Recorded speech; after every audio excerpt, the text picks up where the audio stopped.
Buenas, buenas, queridos alumnos Yamila, Camila y Tiago, y otros alumnos que vengan en el futuro, de los días sábados de lectura y escritura. Así que venimos inspirados con las crónicas de Narnia. Vimos que en el capítulo 7 ha tocado ver que Austace estuvo contacto con Aslan y el león lo convirtió en humano nuevamente, porque se había convertido lo había convertido en dragón, se había convertido, está brutal. Así que vamos a empezar con el capítulo 8. A partir del capítulo 8 estamos a la mitad de acabar el libro, estamos a la mitad de acabar el libro, a la mitad, y después vamos a ver qué libro seguimos, tengo un par de libros. Capaz que siga con Superhan, no sé, vamos a ver qué pasa. Capaz que lea Superhan. Vamos a ver qué pasa. A ver qué pasa, capítulo 8. Capaz que lea Superhan, a ver qué pasa, vamos a ver qué pasa. Capaz que lea Superhan. Sí, cuando terminamos el libro, capaz que lea Superhan. A ver qué pasa. Eh, capítulo 8. Capítulo 8. Salvados por los pelos en 2 ocasiones. Todo el mundo se sentía muy animado cuando el viajero del alba abandonó la isla del dragón. Tuvieron viento a favor en cuanto salieron de la bahía y llegaron muy temprano a la mañana siguiente a la tierra desconocida que algunos habían divisado mientras volaban sobre las montañas cuando Eustace era un dragón. Era una isla llena y verde, era una isla llana y verde, en la que no vivían más que conejos y unas cuantas cabras, y por algunos lugares ennegrecidos, y allí donde había habido hogueras, supusieron que estaba habitada no hacía mucho tiempo. También había algunos huesos y armas rotas. Cosa de piratas, dijo Caspian. O de dragón, dijo Edmund. La única cosa que encontraron fue un pequeño bote de cuero, barquilla, en la playa. Estaba hecha de cuero tensado sobre una estructura de mimbre y era diminuta, con apenas 1,20 m de longitud. Y la paleta que todavía se hallaba en su interior guardaba las mismas proporciones. Pensaron que o bien había sido construida para un niño o los pobladores del país habían sido enanos. Lepichard decidió quedársela, ya que tenía de tamaño justo para él. Así pues, se llevaron a bordo, bautizaron el lugar como la Isla Quemada y reanudaron la navegación antes del mediodía.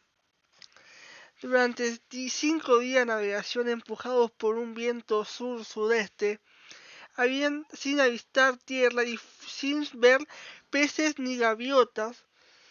Luego hubo un día en lo que llovió con fuerza hasta la tarde. Eustace perdió 2 partidas de ajedrez contra Repichet y empezó a actuar de nuevo como el antiguo y desagradable niño que había sido. Y Edmund declaró que ojalá hubieran podido ir a América con Susan. Durante entonces, Lucy miró por la ventana de popa y exclamó: Me parece que empieza a parar. ¿Y qué es aquello? Todos se amontonaron en la toldilla al escucharlo, y descubrieron que la lluvia había cesado y Delinean, que estaba de guardia también, contemplaba con firmeza algo situado en la popa. O sería mejor decir varias cosas. Parecían rocas pequeñas y lisas, toda una hilera de ellas dispuestas a intervalos de poco más de 1 metro. Pero no pueden ser rocas, decía Dinian, porque hace 5 minutos no estaban allí. Y una acaba de desaparecer, indicó Lucy. Sí, y una otra, sí, y hay una otra que está saliendo, añadió Edmund. Y más cerca, observó Eustace. ¡Cielos! Exclamó Caspian. Todo se viene hacia aquí. Y se mueve mucho más deprisa de lo que nosotros podemos navegar. Nosotros, señor, dijo Drinian. Todos los alcanzarán dentro de un minuto. Todo esto contribuyó a la respiración, pues no resulta nada agradable verse perseguido por algo desconocido, ni en tierra firme ni en alta mar. Sin embargo, lo que resultó ser era mucho peor de lo que ninguno había sospechado. De improviso, apenas a la distancia de un campo de cricket, de babor, una cabeza horrorosa se alzó de las aguas. Era de color verde y vermellón, con manchas moradas, excepto allí donde tenía pegados crustáceos, y tenía forma de una cabeza de caballo, aunque sin orejas. Los ojos eran enormes, ojos concebidos para mirar las oscuras profundidades del océano. Y las fauces estaban abiertas y mostraban una doble hilera de dientes afilados como los de los peces. Se alzó sobre lo que un principio creyeron que era un cuello inmenso. A medida que se emergía más y más, comprendieron que no se trataba del cuello, sino del cuerpo, y que que veían era lo que tantas personas, en su estupidez, habían deseado siempre contemplar. Una gran serpiente marina. Los pliegues de la cola gigantesca se distinguían en la distancia, elevándose de la superficie a intervalos, en en que en aquellos momentos la cabeza de la criatura se alzaba ya por encima del mástil. Todos corrieron a tomar las armas, pero no podían hacerse nada. El monstruo estaba fuera de su alcance. ¡Disparad! ¡Disparad! Gritó el maestro arquero, y algunos desobedecieron, pero las flechas rebotaron en el pellejo de la serpiente marina como si estuviera recubierto de placas de hierro. Luego, durante un minuto espantoso, todos se quedaron inmóviles, con la cabeza alzada hacia aquellos ojos y aquellas fauces, mientras se preguntaban sobre qué albalanzaría. Pero no se abalanzó, sino que lanzó la cabeza al frente encima del barco, a la altura de la verga del mástil. La testa quedó entonces justo al lado de la cola militar. La criatura siguió estirándose hasta que la cabeza quedó por encima de la borda del estribor. En ese punto empezó a descender, no sobre la testada cubierta, sino en dirección al agua, de modo que toda la nave quedó bajo el barco que describía el cuerpo de la serpiente. Y casi al momento el arco empezó a encontrarse. A decir verdad, por un lado el estribor, la serpiente marina casi tocaba al viajero del alba. Eustace, que realmente había intentado con toda su fuerza comportarse bien, hasta que la lluvia y ajedrez le hicieron regresar a sus malos hábitos. Realizó en aquel momento la primera acción valerosa de su vida. Llevaba la espada que Caspian le había prestado, y en cuanto al cuerpo de la serpiente estuvo lo bastante cerca del lado del estribor, saltó sobre la borda y empezó a asestarle golpes con toda la fuerza. Bien es cierto que no consiguió nada aparte de hacer pedazos a la segunda mejor espada de Caspian, pero fue una acción hermosa para un principiante. Otros habrían unido a él si en aquel momento el reptil no hubiese gritado: «¡No peleéis! ¡Empujad!». resultaba tan insólito que Ratón aconsejara a alguien que no luchara, que incluso en aquel terrible momento todos los ojos se volvieron hacia él, y cuando saltó él por la borda, por delante, la serpiente apretó la diminuta espada peluda contra su enorme lomo viscoso y cubierto de escamas, y empezó a empujar con todas sus fuerzas. Unos cuantos comprendieron lo que quería decir y ocurrieron a ambos lados de la nave para hacer lo mismo. Entonces, cuando al cabo de un instante la cabeza de la serpiente marina apareció otra vez, en esta ocasión por el lado del babor, y dándole la espalda, todos comprendieron lo que sucedía. La bestia se había enroscado alrededor del viajero del alba y empezaba a apretar el lazo. Cuando estuviera al instante, lo bastante tenso, clac, no habría más que arcillas flotando donde había estado el barco, y la criatura podría oírlos pescando en el agua, uno a uno. La única posibilidad que tenían era empujar el lazo hacia atrás hasta que resbalara sobre la popa, o si no, para decir de otro modo, empujar la nave hacia adelante para que saliera del aro. Repiché desde luego las mismas Repiché tenía desde luego las mismas posibilidades de lograrlo que alzar los segundos una catedral, pero si había dejado su piel en su intento antes de que los otros miembros de la tripulación lo apartaran de un lado. Muy pronto toda la tripulación, excepto Lucy y el ratón, que estaba medio desvanecido, estuvo colocado en dos filas a lo largo de las bordas, con el pecho de cada hombre apretado contra la espalda del que tenía enfrente, de modo que el peso de toda la fila quedaba sobre el último marinero, que empujaba con todas sus fuerzas. Durante unos cuantos segundos después, que parecieron horas, que parecieron horas, no sucedió nada. Las articulaciones crujieron, el sudor brotó laurales, y la respiración de los marineros sonó quejumbrosa y jadeante. Luego apareció como si la nave se moviera, y observaron que el aro que formaba el cuerpo de la serpiente se encontraba más apretado del mástil y que antes, pero también se dieron cuenta de que él se había encogido, y entonces surgió un segundo peligro. ¿Podrían conseguir que pasara por encima de la popa, o estaba demasiado apretado ya? Sí, pasaría, aunque muy justo. El cuerpo que descansaba sobre las barranquillas de popa. Una docena o más de hombres soltaron sobre la zona. Aquellos resultaba mucho mejor. El cuerpo de la serpiente marina se encontraba tan bajo que podían colocarse una hilera a lo largo de la popa y empujar unos al lado de otros.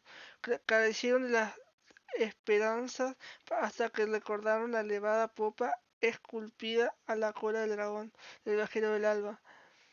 Resultaba imposible hacer pasar a la bestia por encima de aquello. ¡Usa un hacha! ¡Una hacha! Siguió Caspian en voz ronca, y seguí empujando.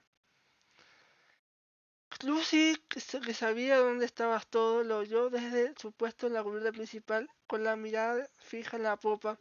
En unos segundos descendió bajo la cubierta, cogió el hacha y recorrió la escalera arriba hasta la popa, pero justo cuando llegaba a lo alto se oyó un estrépito tremendo, que es como si se desplomara un árbol, y la nave se balanceó violentamente y salió disparada al frente.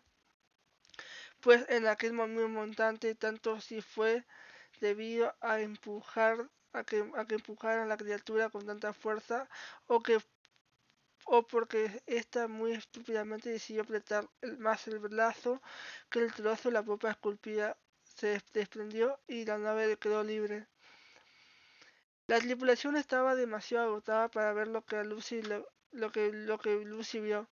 Allí, a pocos metros, por detrás de ellos. El aro formado por el cuerpo de la serpiente marina se fue encogiendo a la misma velocidad y desapareció con un chapoteo.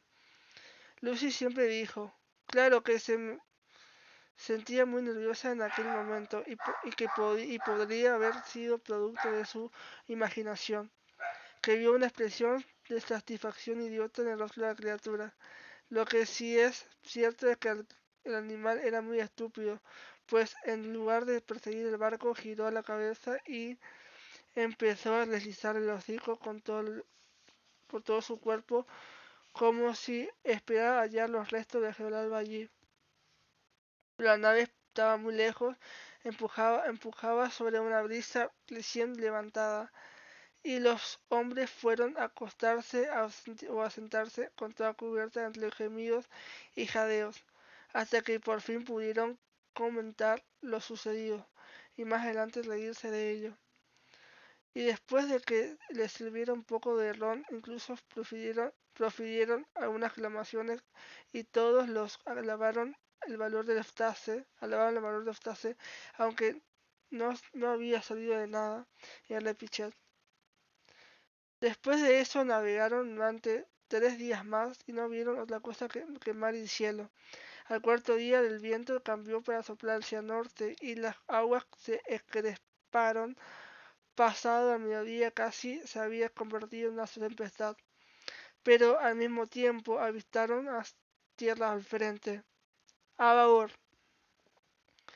Con vuestro permiso, señor, dijo Drinian, intentaremos colocarnos en sotavento de ese lugar y buscar refugio, quizás hasta que pase el temporal. Caspian estuvo de acuerdo, pero aunque remarcaron que la energía no consiguieron llegar a tierra hasta muy entrada la tarde.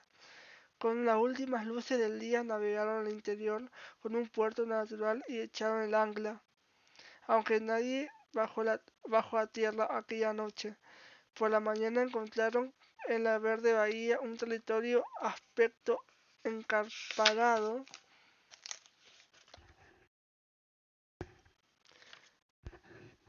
y solitario que ascendía hasta una cima rocosa. El ventoso norte, situado al otro lado de aquella cumbre, aparecieron unas nubes que se aproximaban veloces. Botaron la barca al agua y la cargaron con todos los toneles de agua que estaban vacíos en aquellos momentos. ¿A qué arroyo debemos ir a buscar agua? ¿De Dinian? Preguntó Caspian mientras se sentaba en la cámara de la embarcación. Parece que hay dos que se descienden hasta la bahía. Resulta un tanto difícil decidir, señor, respondió este, pero creo que habría que remar menos si nos dirigiéramos a situados Libor. Es más oriental. Resulta que es un tanto difícil decidir, señor, respondió este, pero creo que habría que remar menos si nos dirigiéramos al situado Tribor, el más oriental. Ya empieza a llover, indicó Lucy. Ya lo creo que llueve, exclamó el Moon. Pues llovía ya a cántaros. No yo propondría que fuéramos hacia el otro arroyo. Allí hay árboles y tendremos un poco de protección. Sí, hagámoslo, dijo Eustace. No tendremos por qué mojarnos más de lo necesario. Pero Dorian seguía virando hacia el tribor. Pero aquellos conductores tan tercos que siguen conduciendo a 70 kilómetros por hora mientras uno le explica que se han equivocado de carretera. Tienes razón, Dorian, dijo Caspian. ¿Por qué no viramos y nos dirigimos al arroyo situado al oeste? Como desee su majestad, respondió él en tono seco. El capitán había tenido una jornada llena de preocupación el día anterior y no le gustaba recibir consejos de marineros inexpertos. Sin embargo, sin embargo, reiteró el rumbo, y más adelante resultó ser una buena idea haberlo hecho.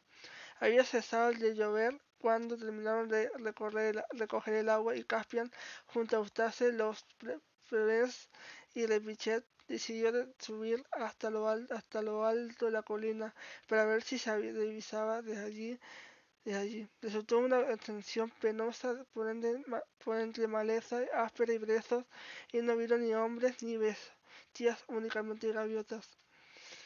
Cuando alzaron la cima descubrieron que se trataba de una isla muy pequeña, de no más de 8 hectáreas, y desde aquella altura el mar se veía más inmenso y desolado que desde la cubierta o cofa militar del viajero del alba. Resulta disparatado, ¿sabes?, dijo Eustace a Lucy con voz baja, contemplando el horizonte oriental. Eso de navegar sin descanso, sin tener menor idea a dónde podemos ir a parar. Pero lo dijo solo por su costumbre, no de un modo realmente ofensivo como lo había hecho en el pasado. Hacía demasiado frío para permanecer mucho tiempo allí arriba, pues seguía soplando un fresco viento al norte.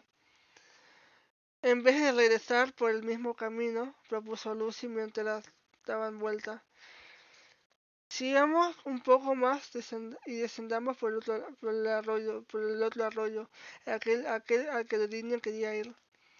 Todos estuvieron de acuerdo y al cabo de unos 15 minutos llegaron al origen del segundo río. Era un lugar más interesante de lo que habían esperado. Un lago de montaña, pequeño y profundo, rodeado de riscos, excepto de un pequeño canal del lado que daba al mar, por el discurso del agua.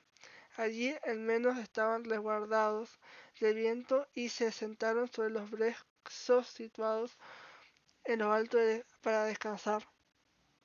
Se sentaron todos, pero uno de ellos, el Moon, volvió a incorporarse de un salto casi de inmediato.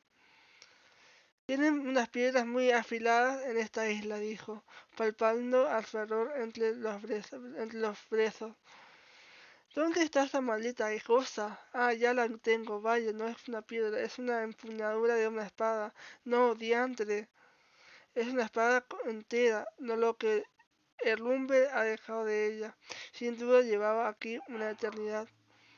Narniana también, a jugar por su aspecto, dijo Caspian, cuando todos apiñaron para contemplarlo. Yo también estoy sentada sobre algo, anunció Lucy, algo duro. Resaltaron ser resto de una costa de malla y a partir de aquel momento todos se pusieron a gatas para palpar los espesos brezos en todas direcciones. La búsqueda reveló uno a uno un yelmo, una daga y unas cuantas monedas, no medialunas, carlomenas, sino genuinos leones y árboles narnianos como los que se podían encontrar en cualquier día del mercado del dique de los castores o de la Veruna. Parece que esto no es todo lo que queda de uno de nuestros 7 lores, dijo el Moon. Justo lo que pensabas, tío Caspian. Me pregunto quién sería. No hay nada en la daga que lo indique, y me gustaría saber cómo murió. ¿Y cómo vamos a vengarlo? Señor Repichet. Mientras tanto, el Moon, el único miembro del grupo que había leído varias historias de detectives, iba pensando. Hoy dijo, hay algo sospechoso en todo esto. No puede haber muerto en la pelea. ¿Por qué no?, preguntó Caspian. No hay huesos, declamó el Moon. Un adversario podría llevarse la armadura y dejar el cuerpo, pero ¿quién ha oído jamás que alguien se haya ganado un combate, y se lleve el cuerpo y deje la armadura? A lo mejor lo mató un animal salvaje, sugirió Lucy, pues sería un animal muy listo, dijo su hermano, si fue capaz de sacarle la corta de malla. A lo mejor un dragón, sugirió Caspian. Ni hablar, repuso Eustace. Un dragón no podría hacerlo. Os lo digo por experiencia. Bueno, Pues vayámonos de aquí de todos modos, dijo Lucy, que no se había sentido con ánimos para sentarse desde que Moon había mencionado lo de los huesos. Si quieres, respondió Caspian, poniéndose de pie. No creo que valga la pena llevarse ninguna de esas cosas. Descendieron y rodearon la pequeña abertura por lo que el arroyo salía del lago y se quedaba contemplando las profundas aguas enmarcadas por los elevados riscos. De haber sido un día caluroso, sin duda alguno de ellos se habría sentido intentado bañarse, y todos habrían bebido. A decir verdad, incluso así, Eustace estaba a punto de inclinarse a tomar agua entre las manos, cuando Repichet y Lucy exclamaron al, al unísono: «¡Mirad!». Y entonces se olvidó de beber y miró. El suelo del estanque estaba formado por grandes piedras de color azul grisáceo, y el agua era totalmente transparente, y allí en el fondo yacía una figura a tamaño natural de un hombre aparentemente hecha de oro, boca abajo, de los brazos extendidos por encima de la cabeza, y sucedió que mientras la contemplaban las nubes se abrieron y salió el sol. La figura dorada quedó iluminada de un extremo a otro. Lucy pensó que era la estatua más hermosa que habían visto jamás. «Vaya», silbó Caspian, «valía la pena venir aquí para ver esto». ¿Creéis que podríamos sacarla? Podríamos sumergirnos para hacernos de ella, señor», sugirió Repichet. «No serviría de nada», dijo el Moon. «Como mínimo, si es oro, de oro macizo, será demasiado pesada para subirla. El estanque tiene al menos 4 o 5 metros de profundidad. Esperad un segundo, menos mal que he traído una lanza conmigo. Veamos qué profundidad tiene esto», sujetándose la mano Caspian mientras me inclino sobre el agua. Caspian le tomó la mano al Moon y guiándose al frente, empezó a hundir la lanza del agua. No creo que sea no creo que la estatua de oro. No creo que la estatua sea de oro, declaró Lucy, antes de que la mitad de la lanza hubiera quedado sumergida. No es más que la luz, no es más que la luz. Ahora tu lanza parece del mismo color.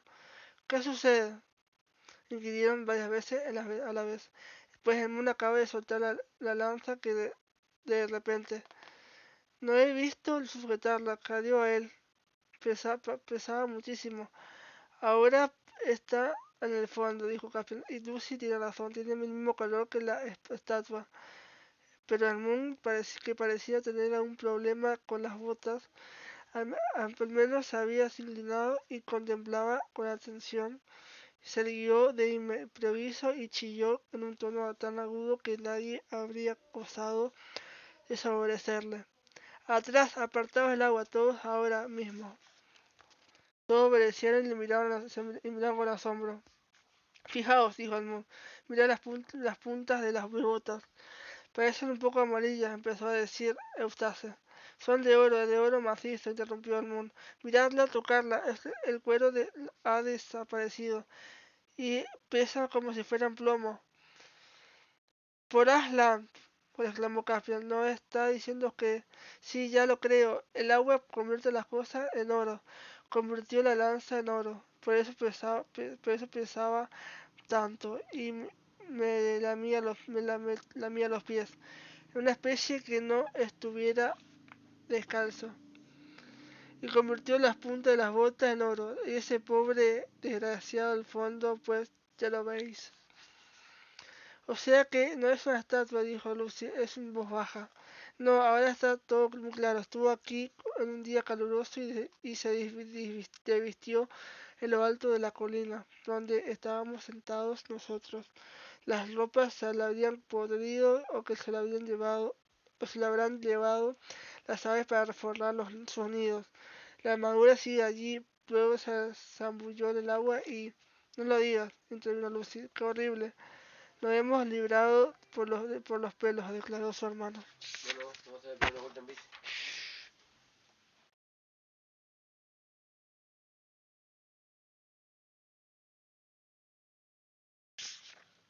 O sea, situada para subirla.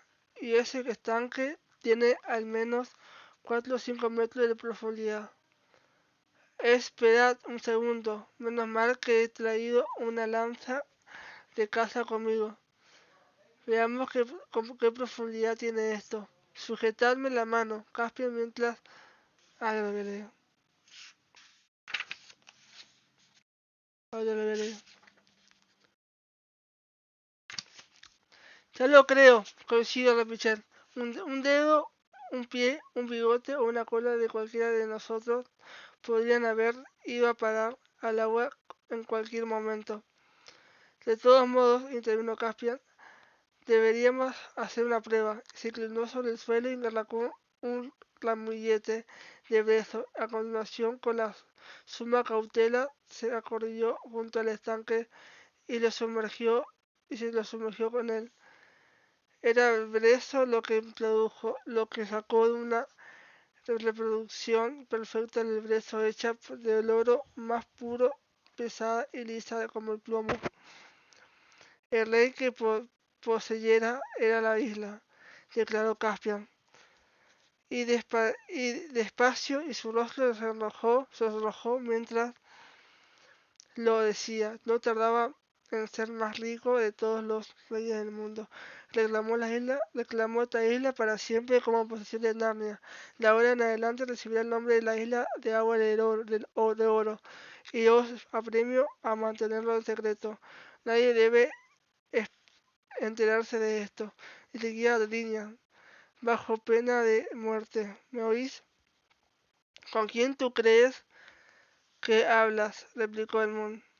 No, no soy súbdito tuyo. No, si acaso debería ser al contrario. Soy uno de los 4 antiguos soberanos de Narnia y le des lealtad al sumo monarca de mi hermano. Así que eso tenemos, Rey del Moon. Pues dijo Caspian, posando la mano sobre la empuñadura de su espada. Vamos a hacer el favor de parar vosotros dos, intervino Lucy. Esto es lo peor de hacer algo, algo con chicos. Sois una pandilla de idiotas, fanforrones y pendencieros. Oh, su voz apagó en un grito de asombro, y todos vieron lo que la niña había visto, por la ladera gris de la colina situada por encima de ellos. Gris debido a que el brezo lo había florecido todavía. Silencioso, sin mirarlos, y brillando como si se la hallara bajo una reluciente luz solar, a pesar de que el sol se había resuelto en la oscuridad, a ocultar, de vuelta a ocultar. Pasó con andares lentos el león más grande que el ojo humano haya contemplado jamás. Más tarde, al describir la escena, Lucy dijo, tenía el tamaño de un elefante, aunque en otra ocasión se limitó a indicar el tamaño de un caballo de tiro. Sin embargo, no era el tamaño lo que importaba. Nadie osó preguntar qué era, pues todos sabían que se trataba de Aslan, y nadie vio cómo por él se marchaba. Se miraron los unos a los otros como si despertaran de un sueño. ¿De qué habláramos? Preguntó Caspian. ¿Me he comportado de un modo ridículo, señor? Dijo Repicher. En este lugar maldito, recé a bordo de inmediato. Y si pudiera tener el honor de bautizar esta isla, yo la llamaría Isla del Agua Letal. Me parece un nombre muy apropiado, repuso Caspian. Aunque ahora que lo pienso, no sé por qué, pero parece que el tiempo mejora y creería que la niña estará ansiosa por zapar. ¿Cuán cuántas cosas podremos contarles, pero en realidad no tuvieron gran cosa que contar, ya que el recuerdo de la última hora se había vuelto totalmente confuso. Sus majestades parecían hechizados cuando subieron a bordo, comentó de línea a Lince algunas horas más tarde, cuando el viajero del alba volvió a surcar las aguas de la isla del agua letal. Se quedó por debajo de la línea del horizonte, algo que le sucedió en ese lugar, pero lo único que he conseguido sacar en claro ha sido que creen haber encontrado el cuerpo de uno de esos lores que buscamos. ¿Es eso, Caspian? ¿Es eso, capitán? Preguntó Lince. Bueno, ya son 3, pero quedan 4 más. A este paso podríamos estar en casa poco después del año nuevo, y no estaría nada mal, no estaría nada mal. Me estoy quedando sin tabaco. Buenas noches, señor. Qué gran capítulo. Primero se enfrentaron a la serpiente marina, imagino toda esa. No sé si ustedes se pueden imaginar esta serpiente marina que hizo, que intentaba, que por un lado con la tripulación hizo intentó hacer lo posible y lo logró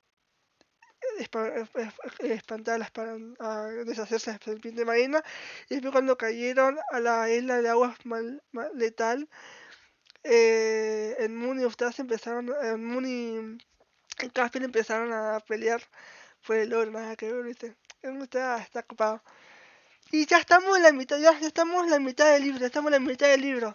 Así que la semana que viene leemos el capítulo 9, 10, 11, ya estamos a nada, estamos a 7 capítulos de terminar.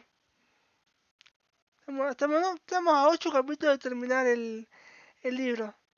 Qué genial, a 8 capítulos ya está. Genial. Así que nos vemos hasta la próxima.